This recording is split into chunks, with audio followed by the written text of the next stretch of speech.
bagi teman hati memiliki pertanyaan, silakan kirimkan pertanyaannya di media sosial di Kalam Hati. Nah, ini Kang Rashid, ada beberapa pertanyaan yang sudah masuk nih terkait dengan topik kita pada pagi hari ini. Kita bacakan satu di antaranya. Assalamualaikum warahmatullahi wabarakatuh.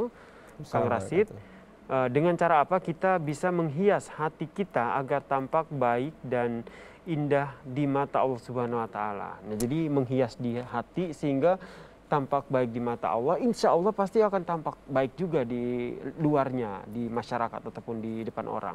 Masya Allah. Dengan kata lain, beliau ingin menghiasi kalam hatinya, kata-kata dan isi hatinya. Pemirsa teman hati rahmati Allah Subhanahu wa taala, Kayasir, tubuh ini memiliki ada 3 faktor inti dalam tubuh kita ini, dan dia memiliki fungsinya masing-masing yang sangat urgent dalam kehidupan. Pertama, akal, yang kedua anggota badan, yang ketiga hati. Memperindah akal dengan ilmu. Bagaimana akal ini diisi dengan ilmu agama, ilmu pengetahuan, maka jadi indah akalnya. Memperindah akalmu dengan ilmu pengetahuan, dengan ilmu agama. Nomor 2, anggota badan. Bagaimana memperindah anggota badan? Kasih dia makan, minum dengan yang halal. Yang ketiga, pertanyaan teman hati ini, lantas bagaimana memperindah hati? Memperindah hati adalah dengan cara iman dan akhlakul karimah. Diisi dengan sabar, itu indah hati itu. Hati-hati orang sabar, itu inner beauty-nya indah, maka outer beauty-nya indah. Isi dengan syukur, isi dengan ikhlas, isi dengan taubat. Maka sekali lagi, teman dan terima Allah, memperindah akal dengan ilmu, memperindah anggota badan dengan makanan sehat dan halal. Yang kemudian memperindah hati dengan dengan iman dan akhlakul karimah. Dengan iman dan akhlak. Kenapa? Sebab 3 unsur ini panglimanya adalah hati. Kalau hati ini jadi panglima, kesabaran jadi panglima, maka dia akan mengomando akal dengan kesabaran, mengatur anggota tubuh dengan kesabaran.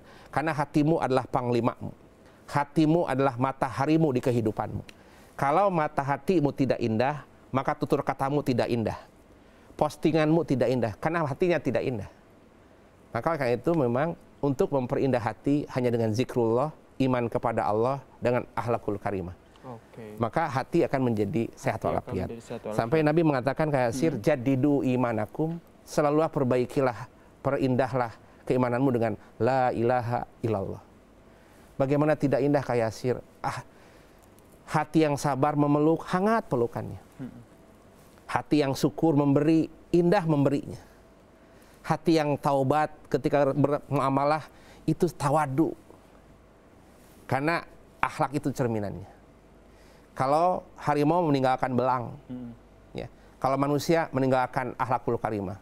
Oh, bapak ini hebat kepemimpinannya. Akhlaknya yang disebut. Betul. Selain yang tadi Kang Rashid sampaikan, bagaimana agar kita tuh benar-benar yakin bahwa ketika kita menghias ataupun menghias dari dalam, menghias hati kita, insya Allah tuh yang tampak itu yang baik juga. Kadang-kadang kan manusia itu kan suka nggak sabar gitu kan, pengennya langsung kelihatan gitu, langsung kelihatan bagus gitu di mata orang, tapi lupa bahwa yang menilai itu Allah. Maka karena itu berbanyak istighfar lah.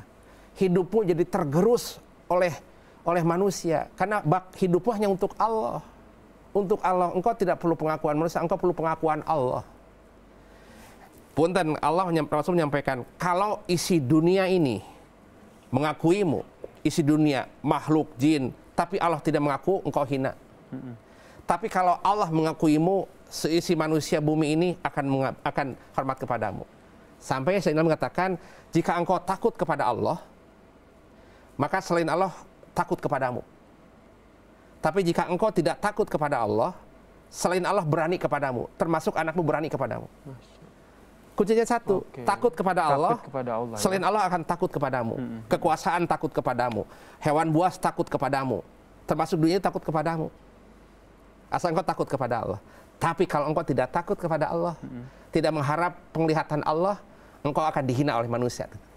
Memunculkan sikap agar takut kepada Allah itu termaksud dari upaya untuk kita merapikan hati kita, merapikan di dalam itu ya Kang ya. Salah satu untuk memunculkan rasa takut kepada Allah, lihat kekuasaan Allah. Iya, betul. Gunung meletus, Masya Allah. Corona sudah tidak ada kekuatan. Rasa takut itu, Masya Allah. Dengan corona saja kita sudah tidak punya kekuatan. Maka muncul, ya Allah, la haula wala quwata illa billah. Aku tidak punya kekuatan. Maka lihatlah kekuasaan Allah, itu akan munculkan rasa takut di hati. Iya. Menarik sekali apa yang disampaikan Kang Rashid. Jika ingin menimbulkan rasa takut kepada Allah, lihatlah bagaimana kekuasaan Allah yang begitu luar biasa yang ada dalam diri, yang ada di sekitar kita, bahkan ada dalam diri kita ya.